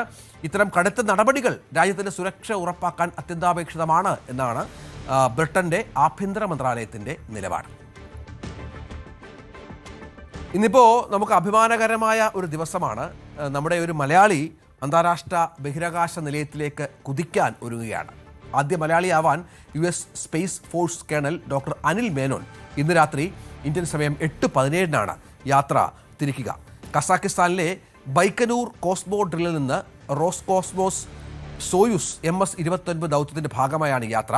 സോയുസ് 2.1A റോക്കറ്റിലാണ് ഈ പേടകം വിക്ഷേപിക്കുന്നത്. റഷ്യക്കാരായ പ്രോത്തർ ഡുബ്രോവ്, അന്ന കിക്കിന എന്നിവരും അനിൽ മേനോനൊപ്പം സഞ്ചരിക്കുന്നു എന്നുള്ളതാണ് പ്രധാനപ്പെട്ട. അങ്ങനെ 3 യാത്രക്കാരാണ് അനിലിൻ്റെ ഒപ്പം പോകുന്നത്. സോയുസ് പ്രോഗ്രസ് ഇന്ന് രാത്രി 11:30 ശേഷം രാജ്യാന്തര ബഹിരാകാശ നിലയത്തിൻ്റെ സെനിത് കവാടവുമായി ബന്ധിപ്പിക്കപ്പെടും. ഡോക്കിംഗ് എന്നാണ് ആ പ്രക്രിയയുടെ പേര്.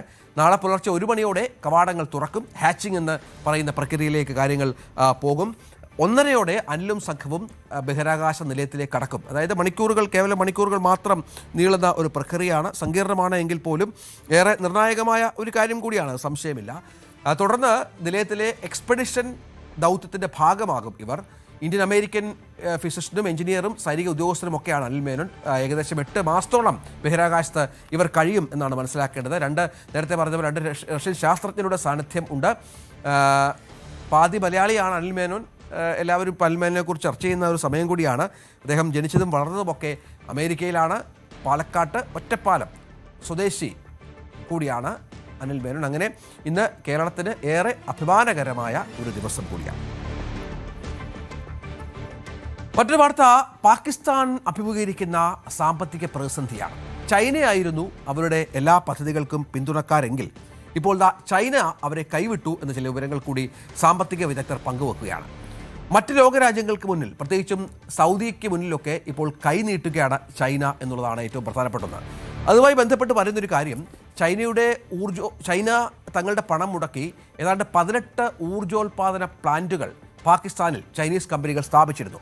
ഇതിൻ്റെ ഭാഗമായി പാകിസ്ഥാൻ ആകെ 42,300 കോടി പാകിസ്ഥാനി രൂപ ചൈനീസ് കമ്പനികൾക്ക് നൽകാനുണ്ട്. പക്ഷേ ആ പണം നൽകാൻ പാകിസ്ഥാൻ്റെ പക്കലില്ല എന്നുള്ളതാണ് അവരുടെ ഗതികേട്. 17,000 കോടി രൂപയാണ് അവർക്ക് കുടിശ്ശികയുള്ളത്.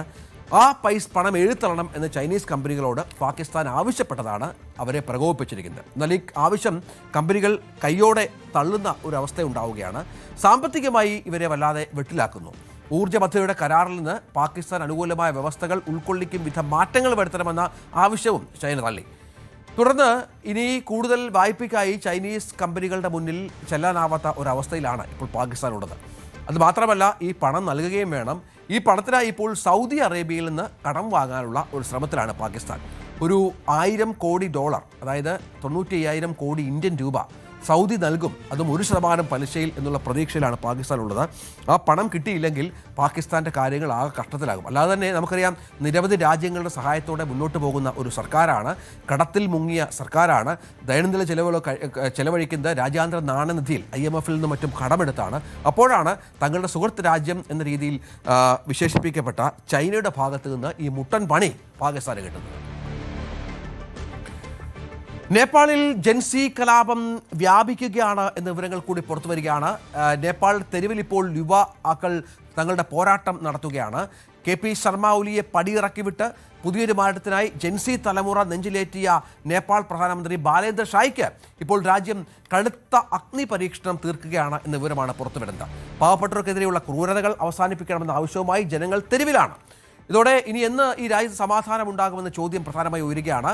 ട്രാഫിക് നിയമലംഘനം ആരോപിച്ച് കാഠ്മണ്ഡു പോലീസ് ബൈക്കിന്റെ വീൽ ലോക്ക് ചെയ്തതിൽ പ്രതിഷേധിച്ച് 25 വയസ്സുകാരനായ ഒരു റൈഡ് ഷെയറിംഗ് ഡ്രൈവർ സ്വയം തീ കൊളുത്തി മരിച്ച ഒരു സംഭവമാണ് നേപ്പാളിൽ ഇപ്പോൾ മറ്റൊരു വൻ ജനരോഷത്തിന് കാരണമായിരിക്കുന്നത്. നേരത്തെ ചില ചേരികൾ ഒഴിപ്പിച്ചതുമായി ബന്ധപ്പെട്ട് നേപ്പാൾ പ്രക്ഷോഭപാതയിലായിരുന്നു. അപ്പോഴാണ് ഈ പുതിയ സംഭവം ഉണ്ടാകുന്നത്. 1 വർഷം മുമ്പ് മാത്രമാണ് നമുക്കറിയാം വൻ ഭൂരിപക്ഷത്തിൽ ബാലേന്ദ്ര ഷാ അധികാരത്തിൽ വന്നത്. യുവജന പ്രതിഷേധങ്ങൾക്കൊടുവിലാണ് ബാലേന്ദ്ര ഷായ്ക്ക് അധികാരമൊക്കെ കിട്ടിയത്. അതേ യുവജനങ്ങൾ തന്നെ ബാലേന്ദ്ര ഷായ്ക്കെതിരെ രംഗത്ത് വരുന്ന പശ്ചാത്തലം നിർണായകമായി മാറുകയാണ്. ഏതായാലും ഈ വിഷയം മുന്നോട്ട് പോയാൽ അത് പുതിയ സർക്കാരിൻ്റെ പതനത്തിനു കാരണമാകും. അതായത് അവിടെ ഉയർന്ന മുദ്രാവാക്യങ്ങൾ പാവപ്പെട്ടവർക്കെതിരെയുള്ള ക്രൂരതകൾ അവസാനിപ്പിക്കുക, മനുഷ്യാവകാശങ്ങളെ മാനിക്കുക തുടങ്ങിയ പ്ലക്കാർഡുകളുമായി ഭരണകൂടത്തിന് മുൻപിലാണ് ഇപ്പോൾ പ്രതിഷേധക്കാർ ഉള്ളത്. വലിയ പ്രതിസന്ധിയിലേക്ക് അവർ മാറുകയുമാണ്. പശ്ചിമേഷ്യയിൽ അമേരിക്കയും ഇറാനും തമ്മിലുള്ള സൈനിക സംഘർഷം രൂക്ഷമാവുകയും ഹോർമുസ് കടലിടുക്ക് വഴിയുള്ള എണ്ണ നീക്കം ഭീഷണിയിലാവുകയും ചെയ്യുന്ന സാഹചര്യത്തിൽ ഊർജ്ജ സുരക്ഷ ഉറപ്പാക്കാൻ ഇന്ത്യ പുതിയ തന്ത്രങ്ങൾ ആവിഷ്കരിക്കുകയാണ്. കഴിഞ്ഞ 90 ദിവസങ്ങൾക്കുള്ളിൽ എണ്ണ ഇറക്കുമതിയുമായി ബന്ധപ്പെട്ട് വിപ്ലവകരമായ മാറ്റങ്ങൾ നമ്മൾ വരുത്തി എന്നതാണ് ഏറ്റവും പുതിയ കാര്യം. മുൻകാലങ്ങളിൽ ഉണ്ടായതുപോലെയുള്ള വലിയ ആഘാതങ്ങളില്ലാതെ ആഗോള എണ്ണ പ്രതിസന്ധിയെ നമ്മൾ നേരിടാൻ സജ്ജമാവുകയാണ്. അതായത് നമുക്കറിയാം, ഹോർമുസിലെ പ്രശ്നങ്ങൾ കൊണ്ട് ഗൾഫ് രാജ്യങ്ങളിൽ നിന്ന് മറ്റുമുള്ള എണ്ണ വരവ് പ്രധാനമാണ്. ദീർഘകാല കരാറുകളെയാണ് ഇന്ത്യ പ്രധാനമായി ആശ്രയിച്ചിരുന്നത്.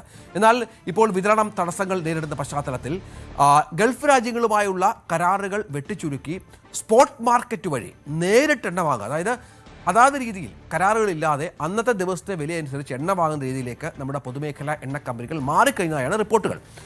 റഷ്യ, അമേരിക്ക, പടിഞ്ഞാറൻ ആഫ്രിക്ക, ഒപ്പം വെനസ്വേല തുടങ്ങിയ രാജ്യങ്ങളിൽ നിന്ന്, ഒപ്പം ബ്രസീൽ, ഗയാന തുടങ്ങിയ രാജ്യങ്ങളെയും ഇന്ത്യ ഇതുമായി ബന്ധപ്പെട്ട് ആശ്രയിക്കുന്നു എന്നാണ് മനസ്സിലാക്കേണ്ടത്. ഇതിൻ്റെ ഭാഗമായി ഏപ്രിൽ മാസത്തിൽ വെനസ്വേലയിൽ നിന്ന് റെക്കോർഡ് അളവിൽ ഇന്ത്യ എണ്ണ ഇറക്കുമതി ചെയ്ത പശ്ചാത്തലം കൂടി ഇതിനോട് ചേർത്ത് വെക്കണം. ആഗോള ട്രേഡിംഗ് സ്ഥാപനങ്ങളുമായി സഹകരിച്ച് എണ്ണ വാങ്ങുന്ന രീതിയാണ് നമ്മളിപ്പോൾ ആരംഭിച്ചിരിക്കുന്നത്. റഷ്യയിൽ നിന്ന് കുറഞ്ഞ നിരക്കിൽ നമുക്ക് എണ്ണ ലഭിച്ചിരുന്നു. പക്ഷേ ഇപ്പോൾ യുദ്ധമൊക്കെ റഷ്യയിലെ എണ്ണ സംസ്കരണ കേന്ദ്രങ്ങൾക്കും ടെർമിനലുകൾക്കും വലിയ നാശനഷ്ടങ്ങൾ ഉണ്ടാക്കിയിട്ടുണ്ട്. അത് ആശങ്കയോടെയാണ് നമ്മൾ കാണുന്നത്. ഈ ഇന്ധനക്ഷാമം പരിഹരിക്കാൻ നമ്മളങ്ങോട്ട് പെട്രോളൊക്കെ കയറ്റുമതി ചെയ്യുന്നുണ്ട് എങ്കിൽ പോലും റഷ്യയെ മാത്രമല്ല മറ്റു രാജ്യങ്ങളെ, നേരത്തെ പറഞ്ഞ പോലെ ഉദാഹരണമായി വെനസ്വേല അടക്കമുള്ള രാജ്യങ്ങളെ കൂടി ആശ്രയിച്ചാണ് ഇപ്പോൾ നമ്മളുടെ കാര്യങ്ങൾ മുമ്പോട്ട് പോകുന്നത്. വിദേശകാര്യമന്ത്രി S ജയശങ്കർ, ദേശീയ സുരക്ഷാ ഉപദേഷ്ടാവ് അജിത് ഡോവൽ, പെട്രോളിയം മന്ത്രി ഹർദീപ് സിംഗ് പുരി എന്നിവർ വിവിധ രാജ്യങ്ങളിൽ ഇതുമായി ബന്ധപ്പെട്ട് സന്ദർശനം നടത്തി, ചർച്ചകൾ നടത്തി. ഇതുമായി ബന്ധപ്പെട്ട് ഈ മാസം മുതൽ കൂടുതൽ രാജ്യങ്ങളിൽ നിന്ന് എണ്ണ ഇറക്കുമതി ചെയ്യാനുള്ള അതിതീവ്ര ശ്രമത്തിലാണ് ഇന്ത്യ. അത് ഏതാണ്ട് വിജയകരമായ തലത്തിലേക്ക് എത്തുകയും ചെയ്തുവെന്നാണ് റിപ്പോർട്ടുകൾ. ഇടവേള.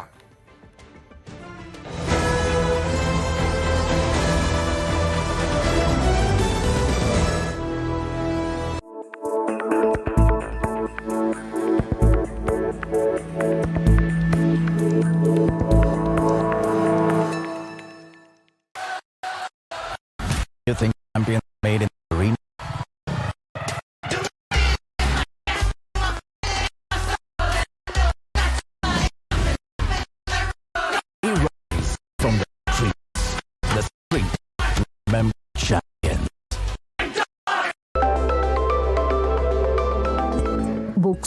Bag, school shoes. ഓരോ വർഷം കഴിയും തോറും സ്കൂൾ ഷോപ്പിംഗ് വളരെ എക്സ്പെൻസീവ് ആയി തോന്നുന്നു. അതൊക്കെ ശരിയാണ്. ഇനി സ്കൂളിലേക്ക് തിരിച്ചു പോകാനുള്ള ഷോപ്പിംഗ് ബ്ലൂസ് ആൻഡ് ഹയർ എഡ്യൂക്കേഷന് വേണ്ടിയിട്ടുള്ള ഫീസ്, അതൊക്കെ ഒരു തലവേദനയാണല്ലേ. പക്ഷെ ഇതൊക്കെ മുൻകൂട്ടി പ്ലാൻ ചെയ്യാൻ നമ്മളുടെ അടുത്ത് ഒരു എക്സ്പേർട്ട് ഉണ്ട്. അതുകൊണ്ടാണ് സ്മാർട്ടായിട്ടുള്ള മാതാപിതാക്കൾ അവരുടെ കുട്ടികളുടെ പഠിപ്പിനൊപ്പം തന്നെ ഒരു SIP കൂടി തുടങ്ങുന്നത്. 10-15 വർഷം ആകുമ്പോഴത്തേക്കും അവരുടെ ഹയർ എഡ്യൂക്കേഷനുള്ള ഫണ്ട് സെറ്റ് ആയിട്ടുണ്ടാവും. SIP അതിന്റെ കോമ്പൗണ്ടിങ്ങിന്റെ മാജിക് തരണമെങ്കിൽ അതിന് ആവശ്യത്തിന് സമയം കൊടുക്കേണ്ടി വരും. SIP തുടക്കത്തിൽ എമൗണ്ട് കുറവാണെങ്കിലും നമുക്ക് പിന്നെ ആവശ്യാനുസരണം എമൗണ്ട് കൂട്ടാനും പറ്റും. മ്യൂച്വൽ ഫണ്ട് നിക്ഷേപങ്ങൾ വിപണിയിലെ ലാഭനഷ്ട സാധ്യതകൾക്ക് വിധേയമാണ്. സ്കീമുമായി ബന്ധപ്പെട്ട എല്ലാ രേഖകളും ശ്രദ്ധിച്ചു വായിക്കുക. ഇന്ത്യൻ സാമ്പത്തിക രംഗവും ഭരണനിർവഹണ സംവിധാനങ്ങളും ഡിജിറ്റൽ യുഗത്തിന്റെ അടുത്ത ഘട്ടത്തിലേക്ക് ചുവട് വെക്കുകയാണ്. ഓരോ ധനകാര്യ വർഷത്തിന്റെയും പകുതി അടയാളപ്പെടുത്തുന്ന ജൂലൈ മാസം സാധാരണയായി പുതിയ സാമ്പത്തിക അച്ചടക്കങ്ങളുടെയും പരിഷ്കാരങ്ങളുടെയും തുടക്കമാകാറുണ്ട്. ഈ വർഷവും അതിൽ ഒട്ടും കുറവല്ല. രാജ്യത്തെ സാധാരണക്കാരായ സാധാരണ പൗരന്മാർ മുതൽ വൻകിട നികുതിദായകർ വരെയും നിത്യേന UPI ഇടപാടുകൾ നടത്തുന്നവർ മുതൽ ഇന്ത്യൻ റെയിൽവേയിൽ യാത്ര ചെയ്യുന്നവർ വരെയും അറിഞ്ഞിരിക്കേണ്ട വിപ്ലവകരമായ നിരവധി മാറ്റങ്ങളാണ് ജൂലൈ 1 മുതൽ രാജ്യത്ത് പ്രാബല്യത്തിൽ വരുന്നത്. ഈ പരിഷ്കാരങ്ങൾ കേവലം ഒരു ചുവപ്പ് നാട മാറ്റമല്ല, മറിച്ച് രാജ്യത്തെ സാമ്പത്തിക വ്യവസ്ഥയിൽ സുതാര്യത ഉറപ്പാക്കാനും സാമ്പത്തിക തട്ടിപ്പുകൾ തടയാനും ലക്ഷ്യമിട്ടിട്ടുള്ള ദീർഘവീക്ഷണത്തോടെയുള്ള നീക്കങ്ങളാണ്. നമ്മുടെ പണമിടപാടുകളെയും ഔദ്യോഗിക രേഖകളെയും നേരിട്ട് സ്വാധീനിക്കുന്ന ഈ പുതിയ മാറ്റങ്ങളുടെ ആഴവും പരപ്പും നമുക്ക് വ്യക്തമായി മനസ്സിലാക്കാം. വരും ദിവസങ്ങളിൽ സാമ്പത്തിക നഷ്ടങ്ങളും നിയമക്കുരുക്കുകളും ഒഴിവാക്കാൻ ഇത് നമ്മളെ സഹായിക്കും. വ്യക്തികളുടെ സാമ്പത്തിക അടയാളമായി നിലകൊള്ളുന്ന പെർമനന്റ് അക്കൗണ്ട് നമ്പർ അഥവാ പാൻ കാർഡ് സ്വന്തമാക്കുന്നതിനുള്ള നടപടിക്രമങ്ങളിൽ വലിയ മാറ്റങ്ങളാണ് വന്നിരിക്കുന്നത്. ജൂലൈ 1 മുതൽ പുതിയ പാൻ കാർഡിനായി അപേക്ഷിക്കുന്ന ഏതൊരു വ്യക്തിക്കും ആധാർ കാർഡ് പൂർണ്ണമായും നിർബന്ധമാക്കിയിരിക്കുകയാണ്. മുൻകാലങ്ങളിൽ മറ്റ് ഔദ്യോഗിക രേഖകൾ ഉപയോഗിച്ച്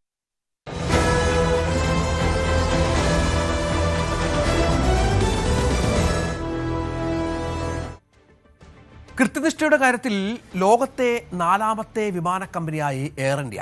ഏവിയേഷൻ അനലിറ്റിക്സ് സ്ഥാപനമായ റിപ്പോർട്ട് പ്രകാരമാണ് എയർ ഇന്ത്യ 4ാം സ്ഥാനം കൈവരിച്ചത്. ജൂണിൽ ട്രാക്ക് ചെയ്ത 15,135 സർവീസുകളിൽ 86.85% സർവീസുകളും സമയത്ത് തന്നെ ലാൻഡ് ചെയ്തു.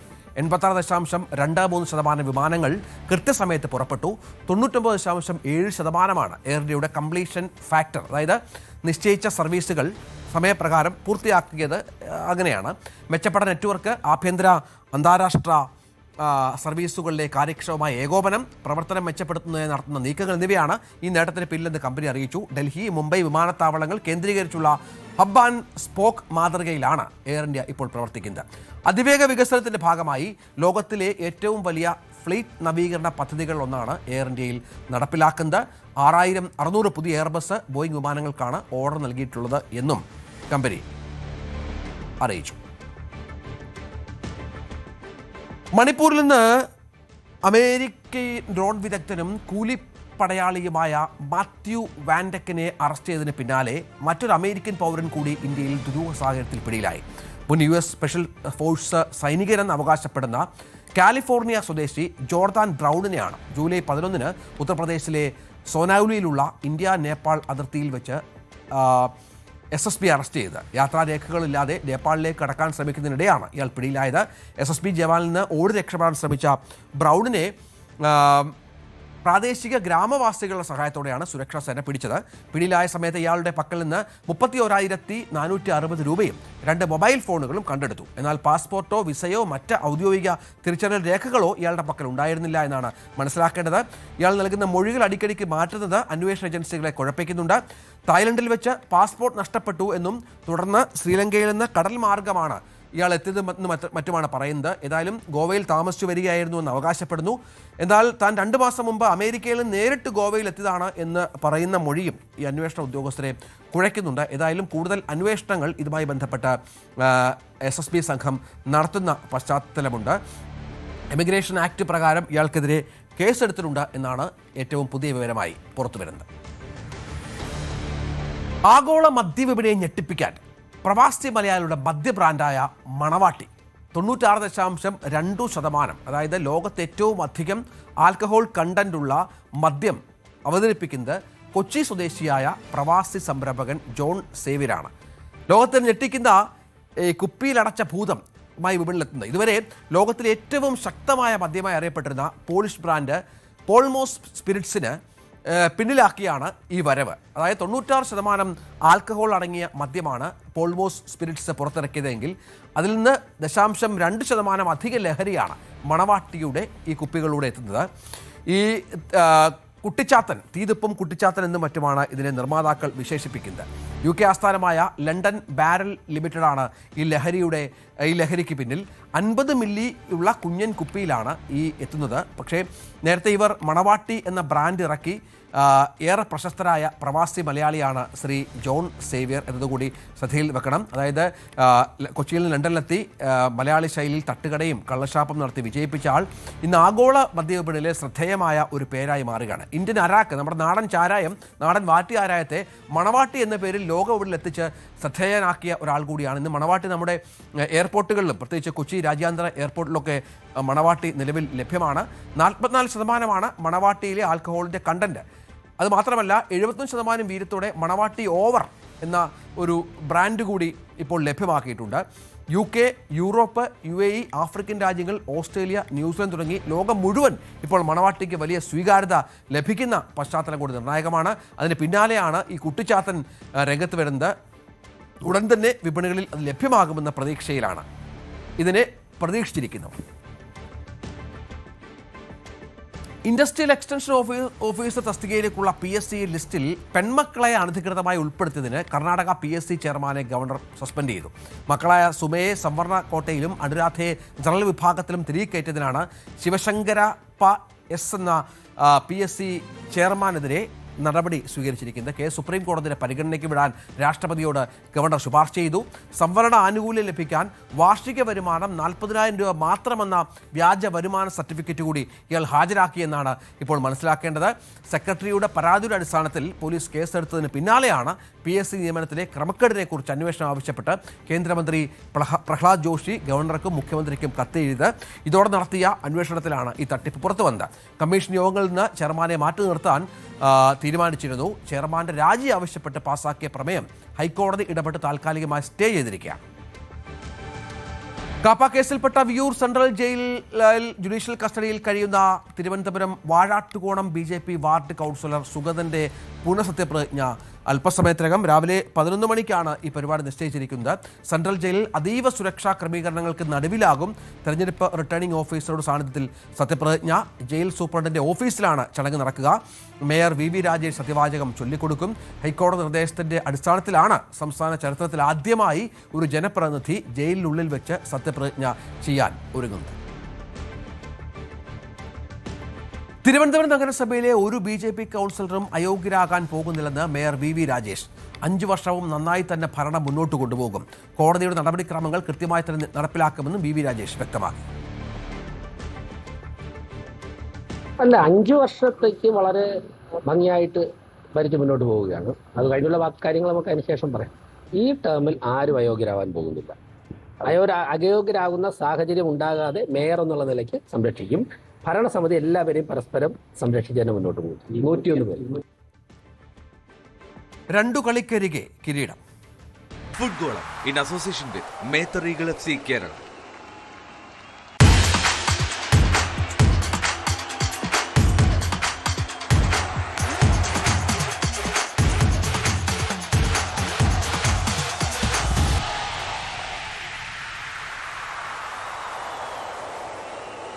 ലോകകപ്പിലെ ആദ്യ സെമിയിൽ ഇന്ന് ഫ്രാൻസും സ്പെയിനും ഏറ്റുമുട്ടും. ഫൈനലിന് മുൻപുള്ള ഫൈനൽ എന്ന വിശേഷണത്തോടെയാണ് യൂറോപ്പിലെ കരുത്തന്മാർ മുഖാമുഖം എത്തുന്നത്. സമീപകാല നോക്കൌട്ട് പോരാട്ടങ്ങളിൽ ഫ്രാൻസിനെ വീഴ്ത്തിയതിന്റെ ആത്മവിശ്വാസമുണ്ട് സ്പാനിഷ് ടീമിന്. രാത്രി 12:30 ഡാലസിലാണ് മത്സരം.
ഭദ്രമായ പ്രതിരോധ കോട്ടയുമാണ് സ്പെയിൻ ടൂർണമെന്റിൽ മുന്നേറിയത്. ബെൽജിയത്തിനെതിരായ ക്വാർട്ടറിലാണ് ആദ്യമായി ഗോൾ വഴങ്ങിയത് പോലും.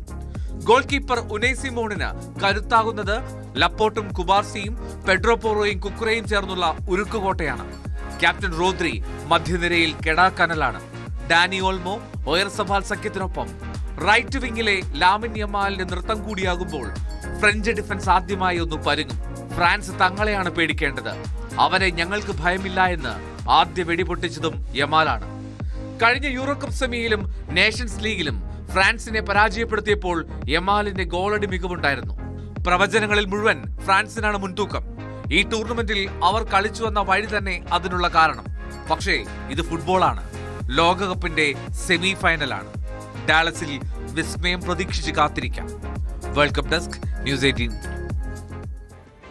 ഫ്രാൻസ് സ്പെയിൻ സെമി ഫൈനലിന് അരങ്ങൊടുമ്പോൾ ഇരു രാജ്യങ്ങളും തമ്മിലുള്ള പോരാട്ടങ്ങളുടെ ചരിത്രം വീണ്ടും ചർച്ചയാവുകയാണ്. ഇതുവരെയുള്ള മത്സരഫലങ്ങൾ സ്പെയിനാണ് മുൻതൂക്കം. എന്നാൽ രാജ്യാന്തര ടൂർണമെന്റിൽ കൃത്യമായ മുൻതൂക്കം ഫ്രാൻസിനുണ്ട്.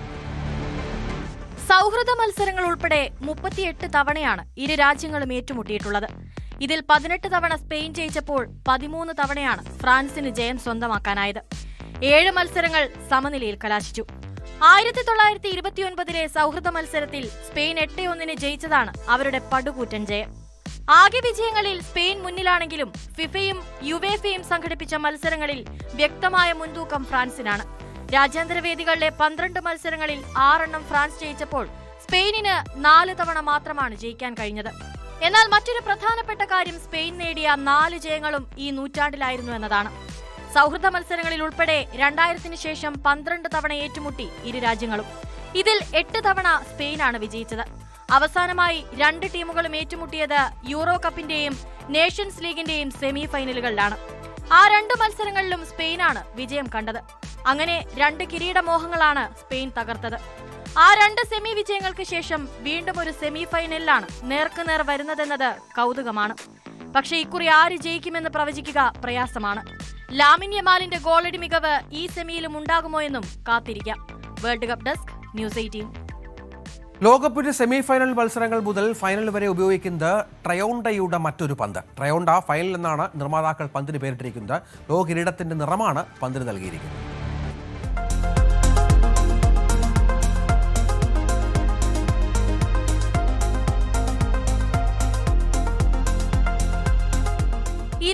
ാം ലോകകപ്പിന്റെ വിശ്വ കിരീടത്തിലേക്ക് ഇനി 2 മത്സരങ്ങളുടെ ദൂരം മാത്രം.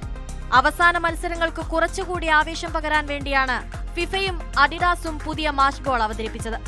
ഈ ലോകകപ്പിലെ ഔദ്യോഗിക ബോളായ ട്രയോണ്ടയിൽ വിശ്വകിരീടത്തിന്റെ സ്വർണ്ണ നിറം ഉൾപ്പെടുത്തിക്കൊണ്ടാണ് പുതിയ ബോളിന്റെ ഡിസൈൻ. ലോകകപ്പിന് വേദിയായ 16 നഗരങ്ങളുടെയും പേരുകൾ ബോളിൽ ആലേഖനം ചെയ്തിട്ടുണ്ട്. അതിൽ തന്നെ സെമി മുതൽ ഫൈനൽ വരെയുള്ള അവസാന 4 മത്സരങ്ങൾ നടക്കുന്ന Dallas, Atlanta, Miami, New York, New Jersey നഗരങ്ങളുടെ പേരുകൾക്ക് കൂടുതൽ പ്രാധാന്യം നൽകുന്നു. 2006 ജർമ്മനി ലോകകപ്പ് മുതലാണ് സെമി ഫൈനലിനും ഫൈനലിനും പ്രത്യേകം പന്ത് തയ്യാറാക്കാൻ തുടങ്ങിയത്. അഡിഡാസിന്റെ ഏറ്റവും പുതിയ സാങ്കേതിക വിദ്യയുമായാണ് ട്രയോണ്ട ഫൈനൽ വരുന്നത്. പന്തുമായി പരിചിതമാകാൻ വേണ്ടി പ്രാക്ടീസ് സെഷനുകളിൽ പുതിയ പന്താണ് 4 സെമി ഫൈനലിസ്റ്റുകളും ഉപയോഗിക്കുന്നത്.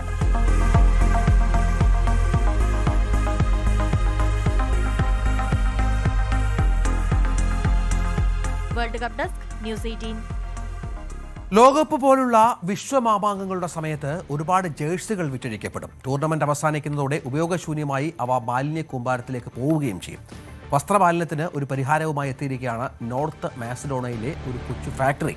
പഴയ ജേഴ്സികളും സ്പോർട്സ് വസ്ത്രങ്ങളും ഉപയോഗിച്ച് മനോഹരമായ ബാഗുകളും തൊപ്പികളും നിർമ്മിക്കുകയാണ് ഡെപ്പോക്കോൺ എന്ന ഈ കമ്പനി.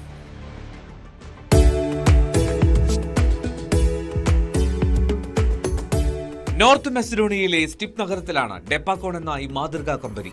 സ്പോൺസർമാർ മാറുമ്പോഴോ പുതിയ കിറ്റുകൾ വരുമ്പോഴോ ക്ലബ്ബുകളും ദേശീയ ടീമുകളും ഉപേക്ഷിക്കുന്ന ജേഴ്സികളാണ് ഇവിടെ പുതിയ ഉൽപ്പന്നങ്ങളായി മാറുന്നത്. ഡച്ച് കമ്പനി FC 8018 സഹകരിച്ചാണ് വസ്ത്രങ്ങൾ ഇവർ ശേഖരിക്കുന്നത്.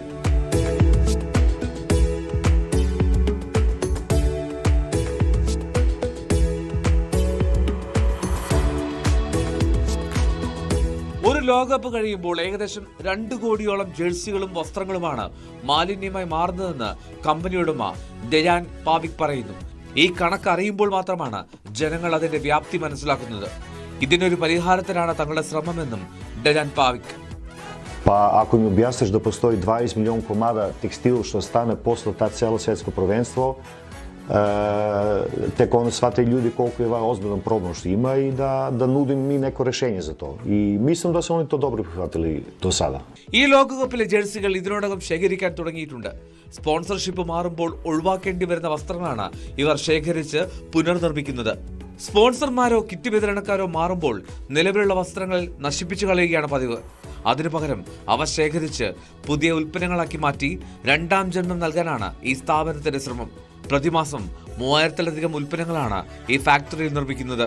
Oni više sad nose na vas svetsko, a mi već pravimo kolekcije od te dresovi, da se spremamo, da kažemo, za posle svetskog prvenstva. Ta roba će se slobodno da možemo i da im pokažemo što može da se napravila ta roba već, kao unapred. Umesto da se koriste stari dresovi, koristimo novi. ഇത്തരമൊരു വേറിട്ട സംരംഭത്തിൽ അഭിമാനമുണ്ടെന്നും മാസിഡോണിയയിൽ ഇതുപോലെ മറ്റൊരു company ഇല്ല എന്നും ജീവനക്കാരിയായ വയലറ്റ ജോസ്നോവ്സ്ക. Гледаме нормално дека сме горди, пошто сме единствени што го произведуваме во. Тука мислам јас не сум видела и други у Македонија да го произведуват. Мислам дека сме единствени и први. ഇതൊരു മാതൃകയാണ്. മാലിന്യമായി മാറാതെ പരിസ്ഥിതിക്ക് ഇണങ്ങും വിധത്തിൽ ജേഴ്സികൾക്ക് പുനർജന്മം നൽകുന്നു. Welcome desk news 18.